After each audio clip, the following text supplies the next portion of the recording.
Vous avez l'impression d'être au creux de la vague, de manquer d'énergie, d'enthousiasme, regardez cette vidéo, elle saura vous aider.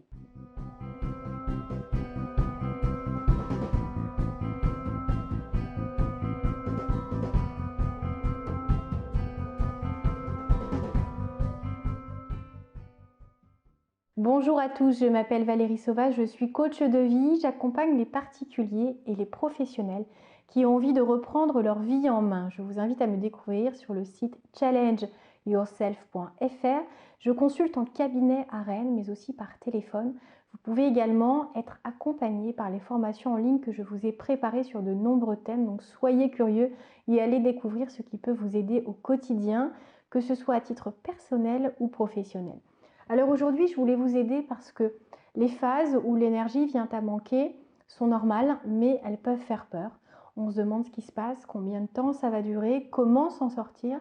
Et il est important de comprendre que ces phases sont fortement liées à tout ce côté fluctuant qui fait partie de l'être humain, que ce soit au niveau des émotions, de la motivation, de l'énergie. On a des moments où on est au top et on a des moments où c'est plus difficile, où on a envie de rien, où on a envie presque de s'enfermer dans sa chambre sous la couette, de ne plus rien faire, de ne plus avoir envie de rêver, de penser, de créer, de travailler. Et il faut comprendre que autant il est important de ne pas forcément forcer la machine, de ne pas aller contre ce ressenti, autant si vous vous écoutez trop, si vous laissez le moment durer, vous risquez de sombrer dans l'immobilisme, dans le manque d'envie. Vous pouvez vous résigner, abandonner vos rêves et avoir l'impression que votre vie ne va plus ressembler qu'à ça. Alors, si vous êtes dans une phase comme ça, c'est difficile, ou si vous avez quelqu'un de votre entourage qui vit cela, comprenez que nous avons tous des moments où notre corps, notre esprit, notre cerveau nous envoie ce type de message. Nous vide, nous donne l'impression que la vie s'en va, que toute cette énergie, des fois cette folie, eh bien, s'est évaporée et passée on ne sait où et on n'a aucune idée du moment où ça va revenir. Et le risque est vraiment de trop s'écouter et de ne plus rien faire, de ne plus avoir envie d'avancer sur ses projets, de ne plus avoir envie de faire des efforts pour soi, pour les autres au niveau de ses relations amicales mais aussi familiales, et puis de devenir ronchon, de répercuter son humeur un peu maussade sur son entourage. Vous savez que les émotions peuvent être contagieuses. Et le but n'est pas ça, parce que si vous êtes entouré de gens comme vous, ça ne va pas vous aider à remonter la pente. Donc faites attention de ne pas sombrer dans l'immobilisme. À chaque fois que vous ressentez cette sensation, ce sentiment, ce vide en vous, ce manque d'énergie, essayez de rester tout de même en mouvement, de continuer d'agir, de continuer de faire des petits pas vers les objectifs que vous étiez fixés, des choses difficiles, pas des choses vous demandant beaucoup d'efforts. Maintenez quand même des appels, des relations avec les gens qui vous sont proches, avec les gens que vous appréciez, parce que c'est aussi en vous remettant en mouvement que vous allez voir l'énergie remonter.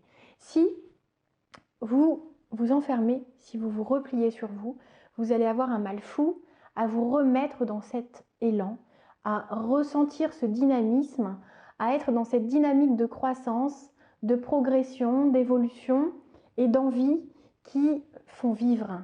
Ces énergies-là sont vitales pour que vous vous sentiez bien, épanoui, zen, heureux, accompli. Et autant c'est normal de vivre ces phases-là, autant la sortie et la durée de ces phases dépend de votre regard et de vos réactions.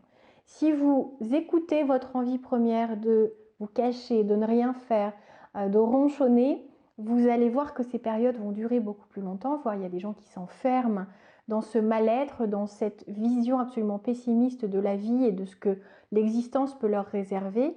Il y a un manque de prise de responsabilité. C'est effectivement en votre pouvoir et en votre responsabilité de faire de cette phase-là une phase qui vous permet quand même d'avancer et d'évoluer.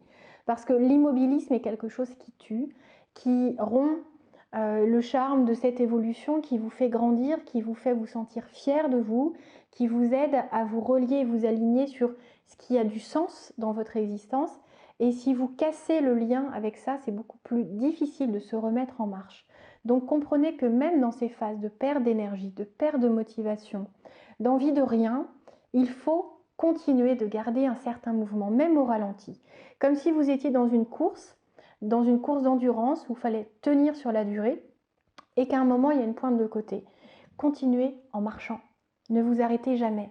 Ne faites pas une pause qui casse complètement votre rythme. Ça va passer, vous allez repartir, mais ça sera facilité par cette continuité quand même de progression, même si c'est avec de toutes petites actions, de tout petits efforts. Si l'énergie requise est quasi nulle, parce que ce sont des choses qui sont automatiques, que vous maîtrisez, qui ne vous demandent pas de créer outre mesure ou de faire beaucoup d'efforts, et ça va vous aider à sortir de ces phases qui sont vraiment désagréables, qui font partie de la vie, mais plus vous arrivez à les contrecarrer, à en diminuer l'intensité et l'impact sur votre mental, moins ces phases seront perceptibles, moins vous sombrerez, moins vous risquez la dépression ou la déprime. Donc comprenez à quel point c'est important. Envoyez cette vidéo aux gens que vous connaissez qui ont tendance à ne pas savoir comment sortir de ces phases-là, de ces cycles destructeurs parfois. C'était Valérie Sauvage du site challengeyourself.fr.